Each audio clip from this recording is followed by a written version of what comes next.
बहुत ही बड़ा सवाल, जनता का सबसे बड़ा सवाल, देश सवाल ये पूछता है कि भाई साहब ऑर्गेनिक केमिस्ट्री टफ क्यों लगती है, कि आपके लिए ऑर्गेनिक केमिस्ट्री का रोड मैप क्या होना चाहिए और किस तरीके से आपको ऑर्गेनिक केमिस्ट्री पढ़नी है, क्या क्या समस्याएं आपके जीवन में आती हैं ऑर्गेनिक केमिस्ट्री पढ़ते टाइम, उन सबको एड्रेस करेंगे और आपको एक बहुत बेहतरीन सॉल्यूशन दिया जाएगा।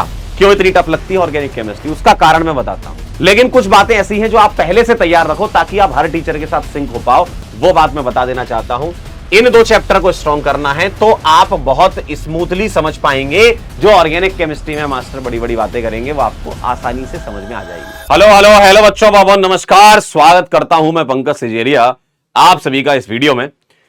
तो ऐसा है कि भैया रोड मैप की बातें चलेंगी आज, कि आपके लिए ऑर्गेनिक केमिस्ट्री का रोड मैप क्या होना चाहिए और किस तरीके से आपको ऑर्गेनिक केमिस्ट्री पढ़नी है, क्या क्या समस्याएं आपके जीवन में आती हैं ऑर्गेनिक केमिस्ट्री पढ़ते टाइम, उन सबको एड्रेस करेंगे और आपको एक बहुत बेहतरीन सॉल्यूशन दिया जाएगा। ठीक है, सबसे पहले तो आप लोग अपने चेहरे पर थोड़ी मुस्कुराहट सी लाइए, क्योंकि हंसते हुए पढ़ने से चीजें जल्दी याद होती है, ऐसा मैंने सुना है ना, बहुत जल्दी रिकॉल होता है। तो सबसे पहले हम बात कर लेते हैं कि आप नीट की तैयारी कर रहे हैं, बहुत अच्छी बात है, सबको कांग्रेचुलेशन कि आपने सोचा कि हम नीट की तैयारी कर रहे हैं। पहली बात तो ये सोच लो कि तुम डॉक्टर बनना क्यों चाहते हो। ठीक है, सबसे पहला पॉइंट यही होता है कि आप जीवन में जो करना चाहते हैं उसके आगे क्यों लगा दीजिए कि ऐसा आप क्यों करना चाहते हैं। क्या आप इसलिए डॉक्टर बनना चाहते हैं कि पड़ोसी डॉक्टर बन रहा था इसलिए हम भी बन जाते हैं? क्या आप इसलिए डॉक्टर बनना चाहते हैं कि बुआ का लड़का डॉक्टर इसलिए हम भी डॉक्टर बन जाते हैं? क्या आप इसलिए डॉक्टर बनना चाहते हैं कि मौसी का लड़का हमारा जो है डॉक्टर है इसलिए डॉक्टर बनना चाहते हैं? क्या आप इसलिए डॉक्टर बनना चाहते हैं कि चाचा की लड़की डॉक्टर इसलिए हम डॉक्टर बनना चाहते हैं? ये सब चीजें आप पहले सोच लीजिए कि आपका मोटिवेशन डॉक्टर बनने का क्या है। क्या आप इसलिए डॉक्टर बनना चाहते हैं कि आपको समाज में कुछ अपनी सेवाएं देनी है और बहुत अच्छा इलाज करना है और आपको बहुत ज्यादा नाम कमाना है जीवन में, और आपके अंदर से वो चीज आनी चाहिए कि मैं डॉक्टर क्यों बनना चाहता हूं, है ना? तो आप पहले सोच लीजिए कि आप डॉक्टर क्यों बनना चाहते हैं, सबसे पहला पॉइंट। ठीक है, तो रोड मैप की शुरुआत तो करेंगे, लेकिन सबसे पहले आपको यह सोचना है कि हमें डॉक्टर क्यों बनना है। आसान काम नहीं है, आप सभी लोग जानते हैं। ठीक है, डॉक्टर क्यों बनना है पहले तो आप ये सोच लीजिए। ठीक है, क्या आपको देश में कुछ बदलाव करना है, क्या आपको अपना खुद का हॉस्पिटल खोलना है, क्या आपको गरीबों का इलाज करना है? सारी बातें आप सोच लीजिए एक बार, उसके बाद तैयारी चालू करना, अभी टाइम है। ठीक है, सोच लो, उसके बाद ही फिर रोड मैप चालू होगा। दिमाग में आप आंख बंद करके वीडियो को पॉज करके सोच लीजिए कि मुझे डॉक्टर क्यों बनना है। ठीक है, अब आप वीडियो चालू करेंगे। तो भाई साहब कंप्लीट रोड मैप क्या होना चाहिए? सबसे पहले तो मैं ऑर्गेनिक केमिस्ट्री का रोड मैप बताने यहां पर आया हूं और बहुत ही बड़ा सवाल, जनता का सबसे बड़ा सवाल, देश सवाल यह पूछता है कि भाई साहब ऑर्गेनिक केमिस्ट्री टफ क्यों लगती है, क्यों इतनी टफ लगती है ऑर्गेनिक केमिस्ट्री? उसका कारण मैं बताता हूं। ऑर्गेनिक केमिस्ट्री इसलिए टफ हो जाती है क्योंकि ऑर्गेनिक केमिस्ट्री का जो बेसिक है, ऑर्गेनिक का भी जो बेसिक है वो कई पिछले चैप्टर्स में छुपा होता है। जैसे कि मैं आपको बता दूं, पीरियड टेबल और केमिकल बॉन्डिंग दो ऐसे चैप्टर होते हैं आपके इनऑर्गेनिक केमिस्ट्री के, जो बेस है, जो आधार है किसका? ऑर्गेनिक केमिस्ट्री का। ऑर्गेनिक केमिस्ट्री जो रखी गई है वो किस पर रखी गई है? पीरियड टेबल और केमिकल बॉन्डिंग जो है उसके बहुत मजबूत पिलर हैं, उस पर ऑर्गेनिक केमिस्ट्री पूरी बिल्ड हुई है। और आपने जिस तरीके से क्लास 10th तक ऑर्गेनिक केमिस्ट्री पढ़ते थे या 11th 12th में आप ऑर्गेनिक केमिस्ट्री पढ़ रहे होंगे, कई बच्चे, कुछ तरीकों में भी अंतर होता है ऑर्गेनिक केमिस्ट्री। देखो हर एक टीचर का एक अपना तरीका होता है पढ़ाने का। ठीक है, सभी लोग बहुत बेस्ट पढ़ा रहे होते हैं अपना, देखो हर एक इंसान अपना बेस्ट देने की कोशिश करता है। ठीक है, लेकिन कुछ बातें ऐसी हैं जो आप पहले से तैयार रखो ताकि आप हर टीचर के साथ सिंक हो पाओ, वो बात मैं बता देना चाहता हूं। डिफिकल्ट क्यों है? क्योंकि हम पुराने चैप्टर पर ध्यान नहीं देते, तो इसका सॉल्यूशन, हम प्रॉब्लम के साथ सॉल्यूशन की बात करेंगे। ऑर्गेनिक केमिस्ट्री क्यों डिफिकल्ट लगती है? क्यों? क्योंकि आपको periodic table and chemical bonding, period table मतलब पीरियोडिसिटी वाला जो चैप्टर है, क्लासिफिकेशन ऑफ एलिमेंट वाला, और केमिकल बॉन्डिंग, इन दो चैप्टर में अगर आप कमजोर हो तो आप ऑर्गेनिक केमिस्ट्री में भी कमजोर होगे। ऑर्गेनिक केमिस्ट्री प्लस ये दो चैप्टर हैं आपके।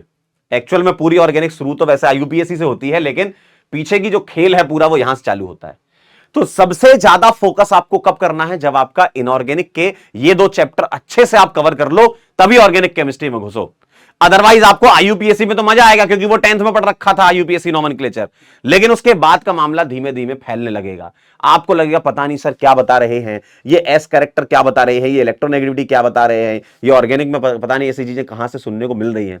तो इन सब समस्याओं का समाधान है कि भैया पीरियडिक टेबल और केमिकल बॉन्डिंग जब पढ़ाया जाए तो बहुत ध्यान से पढ़ना है। इन चैप्टर को बहुत ध्यान से पढ़ना है, मालिक ध्यान रखना। और इनसे डायरेक्ट सवाल भी आते हैं और इन पर बेसिस ऑर्गेनिक केमिस्ट्री का सारा बेस इन्हीं के ऊपर, इनके कंधों पर भार है। ठीक है, ध्यान से पढ़ना है और स्ट्रॉन्ग करना है। इन दो चैप्टर को स्ट्रॉन्ग करना है तो आप बहुत स्मूथली समझ पाएंगे। जो ऑर्गेनिक केमिस्ट्री में मास्टर बड़ी बड़ी बातें करेंगे वो आपको आसानी से समझ में आ जाएंगी। क्लियर है बात एकदम? तो ऑर्गेनिक केमिस्ट्री क्यों डिफिकल्ट होती है, आप ये बात समझ चुके होंगे कि आपका जो बेसिक चैप्टर है वो पीछे के चैप्टर है, जो आप तैयार नहीं करते हो, उस टाइम पढ़ रहे होते हो तो किसी डिस्ट्रैक्शन की वजह से या खुद की मक्कारी की वजह से ऐसा होता है। और यह बात ध्यान रखना, अगर आपका सिलेक्शन हो रहा है उसमें सबसे बड़ा योगदान आपका ही है, क्योंकि आपको पढ़ना है, आपको मेहनत करनी है। आप मेहनत करेंगे, आप पढ़ेंगे तो आप सिलेक्ट हो जाएंगे। हर एक टीचर अपनी तरफ से तो कंटेंट उतना दे ही देता है कि पेपर में आ जाए। ठीक है, तो वो बात उसकी आपको टेंशन नहीं है ना, पेपर में वो सारे कॉन्सेप्ट, वो सारी चीजें आपको मिलेंगी, क्योंकि है तो साइंस ना, वही पढ़ रहे होते हैं, उसी पर बेस सवाल आते हैं। अब कुछ सवाल इजी आते हैं, कुछ टफ आते हैं, वो तो मैनेजेबल है, तैयारी करोगे तो वो कर ले जाओगे आप, है ना। तो सबसे इंपॉर्टेंट बात आप क्लियर समझ गए होंगे मेरे ख्याल से। आइए आगे बढ़ते हैं, अब आगे चलते हैं। क्या बेस्ट तरीका है ऑर्गेनिक केमिस्ट्री को पढ़ने का? क्या बेस्ट तरीका है ऑर्गेनिक केमिस्ट्री को पढ़ने का? सबसे बेस्ट तरीका है, ऑर्गेनिक केमिस्ट्री ऐसी एक केमिस्ट्री है कि जिसमें तुम बेसिक से या उसके नीचे वाले लेवल से उठते हुए धीमे धीमे धीमे धीमे धीमे धीमे धीमे धीमे उस लेवल तक पहुंच सकते हो कि जहां पर आपको कठिन से कठिन सवाल भी आ जाएं तो आप सॉल्व कर सकते हो आसानी से। बस कॉन्सेप्ट बिल्डिंग यहां पर होनी चाहिए। तो ऑर्गेनिक केमिस्ट्री का सबसे बेस्ट तरीका क्या है कि भाई साहब कॉन्सेप्ट बिल्डिंग पर फोकस करें, कॉन्सेप्ट बिल्ड करें अपने। ठीक है, और कॉन्सेप्ट बिल्ड हो जाता है तो ऑर्गेनिक केमिस्ट्री में अगर एग्जामिनर वेरिएशन भी कर देगा ना, तो वेरिएशन की वजह से आपको तकलीफ नहीं आएगी। जैसे फॉर एग्जांपल मैं आपको एक सवाल बताता हूं, मान लो मेरे पास ये लिखा हुआ है। ठीक है, मान लो मेरे पास ये लिखा हुआ है और मैं इसकी रिएक्शन कराना चाहता हूं CH3 MgBr के साथ, मान लीजिए ये कराना चाहता हूं मैं। ठीक, अब अपन ने ये पढ़ा है क्लास में, अब एग्जामिनर इसकी जगह कुछ और कर देगा। भाई है तो C डबल बॉन्डो की रिएक्शन, मान लो यहां पर मैंने ये कर दिया, यहां ये कर दिया और यहां पर मैं ऐसा कुछ भी कर दूं, तो बेसिक रिएक्शन तो सेम ही है ना। इसका मतलब है कि टाइप ऑफ रिएक्शन पर आपको फोकस करना होगा और रिएक्शन की कुछ जनरल मैकेनिज्म होती है उन पर फोकस करना होगा। ठीक है, तो कॉन्सेप्ट बिल्ड कीजिए आप, और ये कॉन्सेप्ट बिल्डिंग कहां पर होगा? आपका जीओसी में कॉन्सेप्ट बिल्डिंग होगा, आइसोमेरिज्म में कॉन्सेप्ट बिल्डिंग होगा। आईयूपीएसी तो बहुत बेसिक होता है और जो 10th क्लास में आप पढ़ते हो उसी से थोड़ा और ऊपर लेवल का ही आपका नीट के एग्जाम में पूछा जाता है। तो जीओसी, आइसोमेरिज्म और आईयूपीएसी तो वो बेसिक है, वहां पर आपका ऑर्गेनिक केमिस्ट्री का बेसिक छिपा होगा। जब आप केमिकल बॉन्डिंग पढ़ लोगे तो वो वाली चीजें यहां पर क्लियर हो जाएंगी। तो सबसे ज्यादा इंपॉर्टेंट चैप्टर जो है वो जीओसी है, इससे इंडिविजुअल सवाल भी आता है और इसका पूरा एप्लीकेशन भी आता है। आइसोमेरिज्म भी बेसिक है एकदम, और इससे डायरेक्ट सवाल भी आए हुए हैं लास्ट ईयर में भी और इस साल भी आया है, और इस पर बेस्ड कुछ ऐसे सवाल होते हैं जो रिएक्शन में इंट्रोड्यूस कर देते हैं। इस साल भी सवाल एक क्लोरीनेशन का आया था। तो भाई साहब ये जो कॉन्सेप्ट बिल्डिंग है वो आपकी शुरू के 2-3 चैप्टर में होने वाली है। आईयूपीएसी तो आसान है, हो जाएगा। बाकी आइसोमेरिज्म, जीओसी को बहुत ध्यान से शिद्दत के साथ पढ़ना है। अगर आप आइसोमेरिज्म और जीओसी को अच्छे से समझ के ले गए, इसका मतलब आपके आगने वाला पोर्शन, जो रिएक्शन वाला पोर्शन है, वो कवर हो जाएगा। सेकंड पॉइंट, रिएक्शन मैकेनिज्म पर आपको फोकस करना है, और रिएक्शन मैकेनिज्म में आपको टाइप ऑफ मैकेनिज्म के बारे में बात करनी होती है। क्लासेस में यूजुअली सब लोग बताते हैं इसको कि भाई साहब ये इलेक्ट्रोफिलिक एडिशन रिएक्शन है, इसमें कार्बोकेटाइन बनता है, ये न्यूक्लियोफिलिक एडिशन रिएक्शन है, इसमें ये होता है, ये रिएक्शन एलिमिनेशन है, ये सब्स्टिट्यूशन है। ये सारी की सारी रिएक्शंस की बातें आपके साथ होती हैं, लेकिन आपको इन पर फोकस रखना है। रिएक्शन मैकेनिज्म आपने अगर कर ली, बेसिक कॉन्सेप्ट आपने कर लिए, इसका मतलब आपकी बहुत हद तक ऑर्गेनिक केमिस्ट्री कवर हो जाएगी। ठीक है, तो बेसिकली ये दोनों पॉइंट ही ऐसे हैं जो आपको बहुत अच्छे तरीके से ऑर्गेनिक केमिस्ट्री में आपके जान डाल देंगे, आपसे सवाल बनना चालू हो जाएंगे। अब मैं आपको एक बात और बता देता हूं, अगर आपने इतना बेसिक भी स्ट्रॉन्ग कर लिया, ठीक है, ये वाला ये कर लिया, ये कर लिया, तो आप हर एक प्रकार के सवाल को टैकल करने के लिए तैयार हो जाएंगे। अब कुछ अलग टाइप के सवाल भी होते हैं इसमें, ऐसा नहीं कि कुछ और डिफरेंट टाइप के सवाल नहीं होते, वो भी होते हैं, तो वो हम लोग अलग अलग से मतलब एक्स्ट्रा पॉइंट बना के लिख लेते हैं। जैसे मैं बोलता हूं ओपी पॉइंट, कुछ इंपॉर्टेंट पॉइंट्स आता है तो उसको अलग से लिखवा दिया जाता है ताकि वो आपको रिकॉल रहे, वो आपको याद रहे। ठीक है, आगे चलते हैं। क्या क्या चीजें हैं, मैं आपको एक बार ऑर्गेनिक का सिलेबस समझा देता हूं किस तरीके से होता है। आईयूपीएसी नेमिंग होती है, आइसोमेरिज्म और जीओसी, ये तीनों चैप्टर बेसिक की कैटेगरी में रखे जाते हैं, स्टार्ट यही होते हैं। इन तीनों चैप्टर को अगर आपने पकड़ लिया तो इनका एप्लीकेशन, बेसिक चैप्टर का एप्लीकेशन यहां आता है, जो होता है रिएक्शन वाला पार्ट। ठीक है, रिएक्शन वाला पोर्शन होता है और इसमें जीओसी के बहुत सारे अनगिनत कॉन्सेप्ट लगते हैं जो आप जीओसी में पढ़ रहे होते हो, है ना। बहुत सारे कॉन्सेप्ट इसमें यूज होते हैं। तो आप अगर ये रिएक्शन वाला पोर्शन अच्छे से करना चाहते हो तो उसके लिए आपको ये करना होगा। देखो, ऑर्गेनिक केमिस्ट्री हमेशा ना एक दूसरे से लिंक होती है। कुछ भी यहां इंडिविजुअल इंडिपेंडेंट नहीं चलता, एक दूसरे से लिंक है। जैसे मैंने आपको शुरू में बताया था कि ऑर्गेनिक केमिस्ट्री पढ़ने के लिए पीरियोडिक और केमिकल बॉन्डिंग तैयार होना चाहिए। अब आपको जीओसी पढ़ना है तो उसके पहले के चैप्टर तैयार होना चाहिए, है ना। आपको रिएक्शन पढ़ना है तो आपको जीओसी तैयार होना चाहिए। तो ये यहां पर लिंक है, और लिंक हो भी क्यों ना भाई, किसी की मेथड ऑफ प्रिपरेशन होती है तो किसी की प्रॉपर्टी हो जाती है, तो रिएक्शन यहां रिपीट होती हुई भी नजर आती है ना। तो ऐसा होता है, तो एक दूसरे से लिंक है, इसलिए कहते हैं ऑर्गेनिक केमिस्ट्री उसी की अच्छी होती है जो डे 1 से लेकर ऑर्गेनिक जब चालू हो और लास्ट डे जब आपका हो, ठीक है, लास्ट डे आपका जब हो तब तक अगर आप जुड़े हुए हैं मालिक, अगर तब तक जुड़ गए ना आपने डे 1 से जो क्लास में आपको करवाया गया है, क्लास का होमवर्क है, डीपीपी है, जितनी सारी चीजें हम दे रहे हैं, मटेरियल वगैरह सब सॉल्व करते हुए निकल गए, और आखिरी दिन जब ऑर्गेनिक का लास्ट लेक्चर होगा आप खुद ही कहोगे कि सर मजा आ गया, बेहतरीन, अब हम तैयार हो गए, हमको ऑर्गेनिक में खूब कॉन्फिडेंस है, ठीक है। और वो कॉन्फिडेंस दिलाएंगे और वो हम सवाल कराएंगे क्लास के अंदर, ठीक। चलिए, अब जैसे आपका रिएक्शन वाला पोर्शन होता है तो उसका क्या तरीका होना चाहिए वो मैं बता देता हूं। आप क्या करो, एक अलग से कॉपी बना लो, इसको बोलते हैं हम रिएजेंट की कॉपी, ठीक है। अलग से आप लोग एक कॉपी बना लेना जब आपकी ऑर्गेनिक स्टार्ट हो, तो रिएजेंट की कॉपी कहते हैं इसको। इसमें क्या करोगे, रिएजेंट लिखोगे, ठीक है। जैसे फॉर एग्जांपल मैं लिखता हूं Na ड्राई ईथर, है ना, रिएजेंट लिखोगे, इसका फंक्शन लिखोगे कि इस रिएजेंट का फंक्शन क्या होता है, ये अल्काइल हैलाइड से जो है अल्केन बना देता है, इस तरीके से 2 मोल लेते हो। और चाहो तो यहां शॉर्ट फॉर्म में ये भी लिख लो कि इंटरमीडिएट क्या होता है, आर रेडिकल होता है, आर रेडिकल अपने ही आर रेडिकल से मिलकर आर बना लेता है। चाहो तो यहां पर एक एग्जाम्पल को याद कर लो, मान लो इस तरीके से कोई एग्जाम्पल दिया हुआ है आपको, ठीक है, इस ऐसे आप ऐड कर सकते हो, है ना। Na ड्राई ईथर यहां दिया हुआ है, रेडिकल बनेगा और ये रेडिकल अपने ही एक दूसरे रेडिकल से कपलिंग कर लेगा तो ये बना लेगा। तो इस तरीके से आप ना कुछ कुछ एग्जांपल्स ऐड करते हुए यहां पर आप चार्ट बना सकते हो, ठीक है। एक मैंने लिख दिया इसी तरीके से। तो आपके जब चैप्टर चालू हो रिएक्शन वाले, जो कि हाइड्रोकार्बन चैप्टर से स्टार्ट हो जाता है, तो उनका रिएजेंट लिखो, उसका फंक्शन लिखो। ऐसा क्यों कह रहा हूं मैं, क्योंकि रिएजेंट की जब कॉपी बन जाएगी ना तो आप बहुत जल्दी रिवाइज कर पाओगे। और ऑर्गेनिक के रिएक्शन वाले पोर्शन बच्चे क्या है, बहुत ज्यादा रटने की कोशिश करते हैं। आप उस पर्टिकुलर रिएक्शन की मैकेनिज्म को समझ चुके होगे, और मैकेनिज्म समझने के बाद आप जब अप्लाई करते हो तो क्वेश्चन आपको जल्दी करना होता पेपर में, है ना। तो वो जल्दी इस तरीके से हो जाएगा अगर आप ये चीजें लिखते हो, तो आपके दिमाग में चीजें रिकॉल रहेंगी, चीजें बैठ जाएंगी और रिवीजन में आसानी होगी। भाई धीमे धीमे जब चैप्टर आगे बढ़ते हैं, सिलेबस बढ़ता है, तो कॉपियां भरती जाती हैं। आपको लगता है अरे यार 4 कॉपी भर गई यार, कैसे रिवाइज करूं। तो ऐसे छोटे छोटे चार्ट होंगे, ऐसे माइंड मैप्स होंगे, ऐसे रिएजेंट के चार्ट होंगे आपके पास, रिएजेंट की पूरी कॉपी होगी, तो आप बहुत जल्दी रिवाइज कर पाओगे। और डेली डेली इनको देखते रहना है, डेली डेली आप देखते रहोगे तो चीजें दिमाग में बैठी रहेंगी, अच्छा इसमें ऐसा होता है, ठीक है। आगे बढ़ते हैं। कुछ पॉकेट टॉपिक्स कहलाते हैं जो इंडिपेंडेंट अपनी इंडिविजुअलिटी रखते हैं, जो पीछे से कम कनेक्शन होता है लेकिन इंडिपेंडेंट चैप्टर आप इनको मान सकते हो। जैसे बायोमॉलिक्यूल है, थोड़ा बहुत रिएक्शन पीछे की आ जाती है इसमें, जो कि तुम्हें पता रहता है जब तुम इस चैप्टर तक पहुंचते हो तो पीछे की रिएक्शन हो चुकी होती है। बायोमॉलिक्यूल है, और बायो वाले जितने बच्चे होते हैं उनका ऑब्वियसली बायोमॉलिक्यूल बहुत अच्छा होता है, ठीक है। प्यूरिफिकेशन हो गया, क्वालिटेटिव एनालिसिस, क्वांटिटेटिव एनालिसिस हो गया, इनसे भी लगातार डायरेक्ट सवाल आते हैं, ये भी पॉकेट टॉपिक में आते हैं। और ये वो चीजें होती हैं कि जो तुम एक बार बस पढ़ लो, क्योंकि इसमें बहुत वेरिएशन नहीं होता है ना। ऑर्गेनिक केमिस्ट्री में इस वाले खासकर पोर्शन में वेरिएशन नहीं। अब जैसे मान लो सुक्रोज नॉन रिड्यूसिंग शुगर है, तो वो नॉन रिड्यूसिंग शुगर है, अब उसमें वेरिएशन नहीं कर सकते तुम। बस उसमें कैसे पूछ सकते हो, आप नाम से पूछ सकते हो सुक्रोज, आप स्ट्रक्चर बना के पूछ सकते हो, है ना, आप ग्लूकोज फ्रक्टोज मिला जुला के पूछ सकते हो। बस वो पूछने का तरीका हो सकता है, उसमें कुछ वेरिएशन बहुत ज्यादा होता नहीं है ना। प्रैक्टिकल ऑर्गेनिक केमिस्ट्री, इसमें टेस्ट वगैरह आते हैं जो ऑर्गेनिक केमिस्ट्री में आपको करवाए जाते हैं। ये लास्ट चैप्टर अपना होता है, तो ये एक इंडिपेंडेंट चैप्टर मान के चल सकते हो। लेकिन हाँ, इसकी कई रिएक्शन आप पहले चैप्टर्स में कहीं ना कहीं पढ़ चुके होते हो, तो ये चैप्टर बड़ा आसान हो जाता है आखिरी में आते आते, है ना। इनको पॉकेट टॉपिक्स कहते हैं। क्या आपके पास रोड मैप होना चाहिए, आप अगर मेरी सारी कहानी समझ गए, है ना, तो क्या रोड मैप होना चाहिए। सबसे पहले आपको फोकस करना चाहिए क्लास के नोट्स पर, सबसे पहले फोकस करना चाहिए क्लास के नोट्स पर।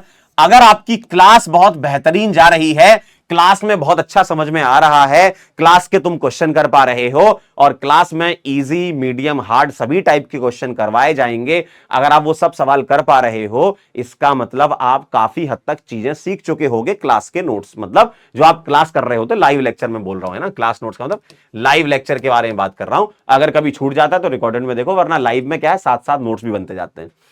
डीपीपीस की अगर हम बात करें तो क्लास नोट्स के साथ अगर डीपीपी सॉल्व कर लो, देखो ये पूरा का पूरा प्रोसेस है।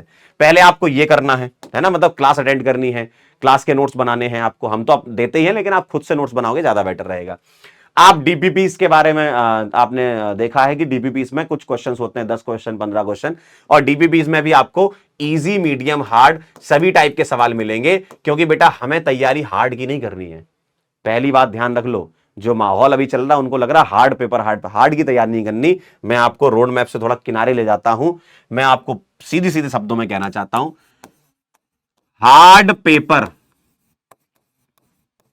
की तैयारी, हार्ड पेपर की तैयारी नहीं करनी है। जो अभी जमाना जिस डायरेक्शन में आपको ले जा रहा है ना बेटा, वहां मत जाओ, वो ट्रैप है। ध्यान से सुनो जो मैं कह रहा हूं, हार्ड पेपर की तैयारी नहीं करनी। तो सर करना क्या है? बिल्कुल बिल्कुल बताएंगे, मामा जी के पास आए हो, कुछ अच्छा ज्ञान मिलेगा। हार्ड पेपर की तैयारी नहीं करनी, अनप्रडिक्टेबल पेपर की तैयारी करनी। समझे बात को? हार्ड पेपर की तैयारी नहीं करनी, जो चल रहा है कि नहीं हार्ड आ रहा है, हार्ड आ, टफ पेपर, टफ। बेटा पेपर टफ नहीं, पेपर अनप्रेडिक्टेबल था, जो किसी को नहीं पता था, इसलिए आप उसमें फंसे। अदरवाइज आपको अगर इस तरीके के पेपर का पता होता, या एनटीए कोई मॉक टेस्ट रिलीज कर देता, तो आइडिया लग जाता कि इस तरीके का आने वाला है, तो आप अपनी तैयारी को उस तरीके से मॉडिफाई कर सकते थे। लेकिन अब हमें कुछ नहीं पता, पेपर इजी भी आ सकता है, पेपर मॉडरेट भी आ सकता है, पेपर हार्ड भी आ सकता है, पेपर एक्स्ट्रा हार्ड भी आ सकता है। ठीक है, कैसा भी आ सकता है।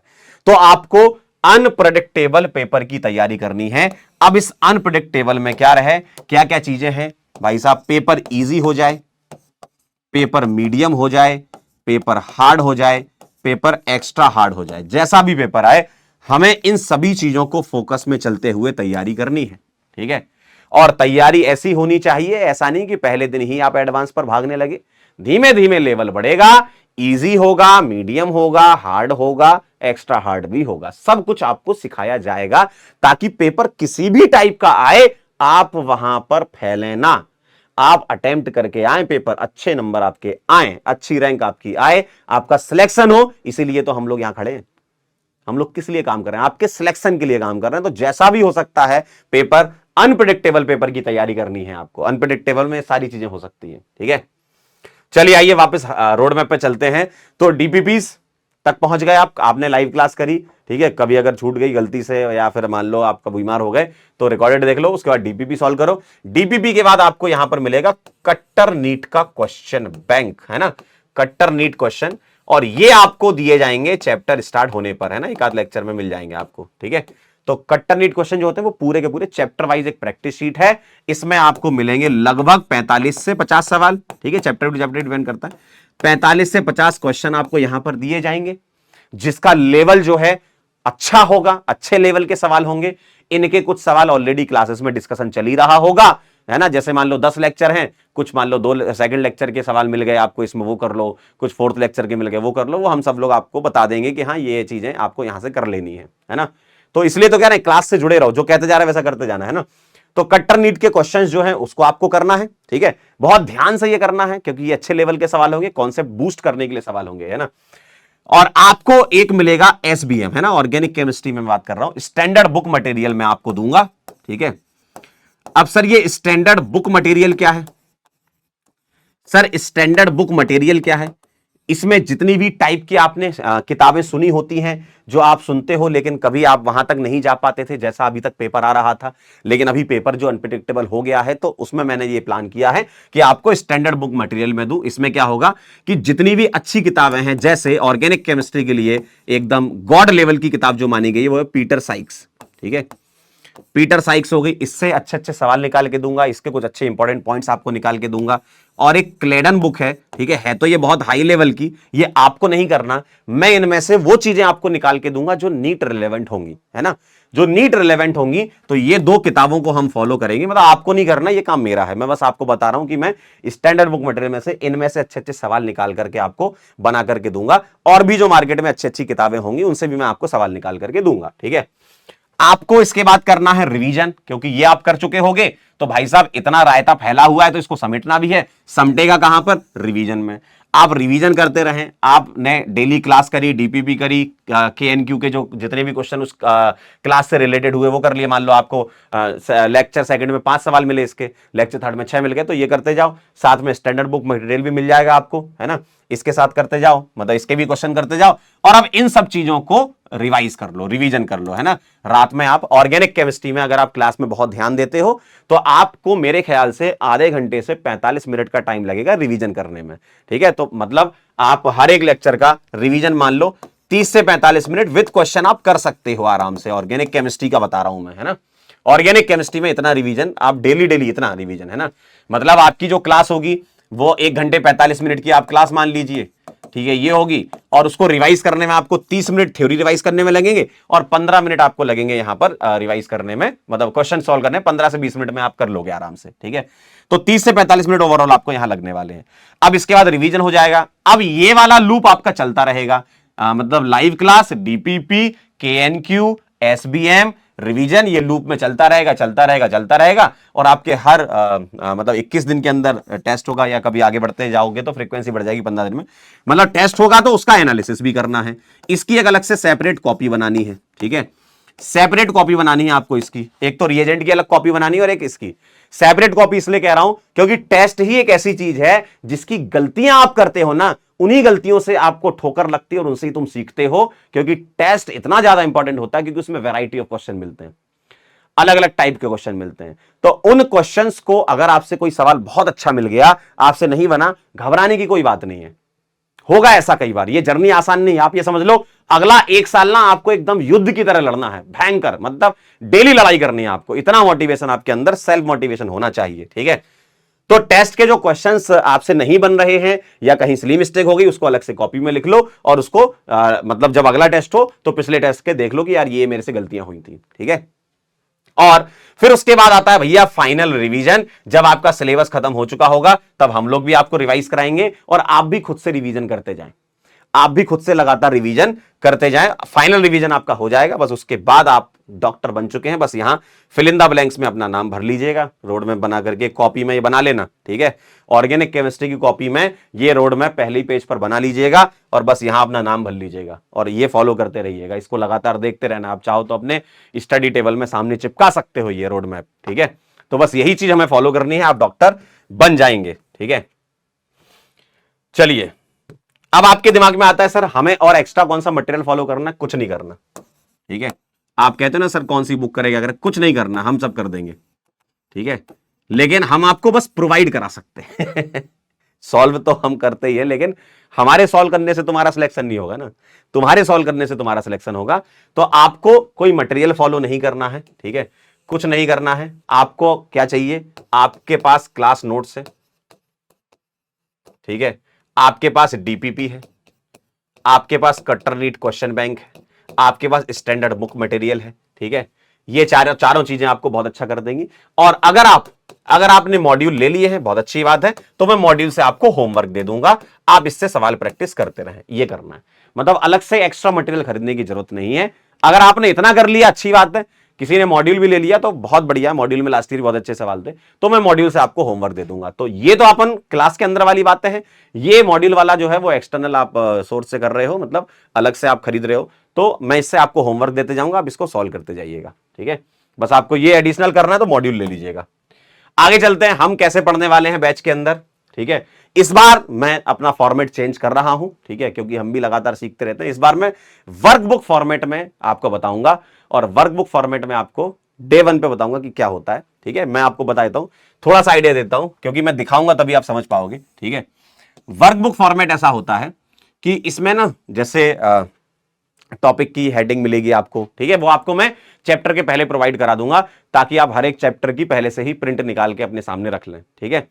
तो उसमें क्या होगा, जैसे हेडिंग डली हुई है, ठीक है, सपोज इंट्रोडक्शन लिखा है या आईयूपीएसी नेमिंग ऑफ साइक्लोहेक्सेन लिखा है, फिर जगह खाली छोड़ी होगी, फिर लिखा है आईयूपीएसी नेमिंग ऑफ बेंजीन, फिर जगह खाली छोड़ी होगी। इस तरीके से मैं उस फॉर्मेट में आपको बताऊंगा, ठीक है।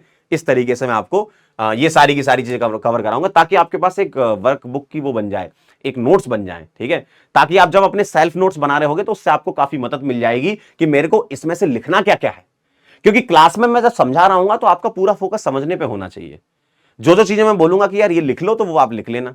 लेकिन मान लो आपको ओवरऑल पूरा का पूरा चाहिए नोट्स, तो वो आपको वर्कबुक से मिल जाएंगे, आप उससे अपने खुद के शॉर्ट नोट्स या सेल्फ नोट्स बना सकते हो। ठीक है, तो ये बहुत बढ़िया चीज और नई चीज है ना, ये मैं इंट्रोड्यूस कर रहा हूं आपके लिए इस साल। ठीक, कोई बच्चा ऐसा है कि सर पिछले साल वाले नोट से कर सकते, बिल्कुल कर सकते हो, क्योंकि सारे सवाल पिछले साल वाले नोट से भी आपको देखने को मिलेंगे। ठीक है, कॉन्सेप्ट देखने को मिलेगा आपको, तो आप उससे भी कर सकते हो। इस बार मैं वर्कबुक फॉर्मेट में पढ़ाऊंगा।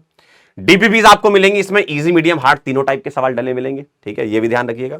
कट्टर नीट क्वेश्चन बैंक जो है वो आपको मिलेगा। ठीक है, स्टैंडर्ड बुक मटेरियल आपको मिलेगा, ये हम सॉल्व करेंगे, और लेवल सबके निकलेंगे, ये भी डाला जाएगा, और ये आपको मिलेगा पीएसएस के माध्यम से। ठीक है, पीएसएस क्या होता है, पंकज सर स्पेशल टाइप के क्वेश्चन होते हैं। इस बार भी सवाल आया था नीट में, है ना, नीट हो चाहे जेई हो, हर जगह सवाल आता है, क्योंकि मैं जेई भी पढ़ा रहा होता हूं, तो मुझे पता है किस तरीके का वेरिएशन होता है। ठीक है, तो पीएसएस आपको मिलेंगे, इसमें आपको लेवल अप पीएसएस भी मिलेंगे। कुछ तो बेसिक पीएसएस कराऊंगा ताकि रिएक्शन भी तो रिवाइज हो आपकी, और कुछ ऐसे होंगे जो क्रिटिकल थिंकिंग वाले पीएसएस होंगे, जिसमें आपको बहुत दिमाग लगाना होगा, सोचना होगा कि यार इसमें क्या होने वाला है। ठीक है, ये रिएक्शन का सीक्वेंस है, इस बार इसका लेवल अप हो जाएगा। ठीक है, ठीक है, बेसिक पीएसएस तो मिलेंगे, साथ में लेवल अप वाले भी आपको मिलेंगे। क्लियर है एकदम, तो ये हम बैच में करने वाले हैं। ठीक है, थैंक यू सो मच, बहुत बहुत धन्यवाद। आई होप आप पूरी तरीके से क्लैरिटी से समझ चुके होंगे, है ना, और आपके दिमाग में, आपके मन में कोई और सवाल हो, आपको लगे कि यार ये सवाल मुझे पूछना है, तो आप इसी वीडियो के कमेंट में आप कर दें, मैं आपको उसमें आंसर कर दूंगा।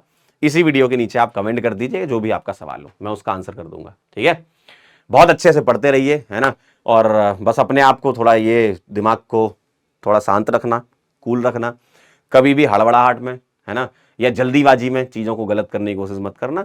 थोड़ा सा मैं बताऊं ना, अगर आप अपना टेम्परामेंट थोड़ा कूल रखोगे, ठंडे दिमाग से चीज़ों को करोगे, तो ज़्यादा समय तक रिटेन रहती है। शांति से पढ़ो, लेकिन अंदर मोटिवेशन होना चाहिए। मोटिवेशन का मतलब ये नहीं होता कि मतलब कि अलग ही लेवल पे आपकी एनर्जी जा रही है। हमेशा शक्ति को केंद्रित करने की जरूरत होती है। जब कभी भी एग्जाम आप क्वालिफाई कर रहे होते हैं, तो आप अपनी शक्तियों को सही जगह लगाएं। ठीक है, शक्तियों को सही जगह लगाने का मतलब यह है कि आप शांत दिमाग से पूरा प्लान बना लें। मैंने तो आपको एक ओवरऑल ओवरव्यू दिया है, आपको लगता है कि आप इस चीज को मॉडिफाई करके अपने लिए कर सकते हैं, तो आपको जो मैंने समझाया इसको आप मॉडिफाइड फॉर्म में, जो आपका अपने, देखो हर एक बच्चे का पढ़ने का तरीका अपना होता है, हर एक बच्चा अलग कैपेबिलिटी रखता है, हर एक का लर्निंग पेस अलग अलग होता है। तो मैं क्या कर रहा हूं, मैंने तो आपको ओवरऑल ओवरव्यू दे दिया है। आपको इनमें से जो जो चीजें पसंद आई हो, जो जो चीजें आपको बहुत अच्छी लगी हो, उसको आप अपने ही शब्दों में एक पेज में इसकी समरी बना लो। ठीक है, कि सर ने एक रोड मैप वाला सेशन लिया था, इसमें ये चीजें बताई थी, इन चीजों का मैं ध्यान रखूंगा। ठीक है, तो बस इसी के साथ मैं विदा लेता हूं, और मैं आपको बैच के अंदर मिलूंगा, और इस बार डॉक्टर जरूर बनेंगे। ठीक है, इस बार डॉक्टर बनेंगे, और रिजल्ट सेलिब्रेशन में हम लोग मिलेंगे, तब बहुत मजा आएगा। ठीक है, मिलते बेटा, तब तक के लिए ओके बाय।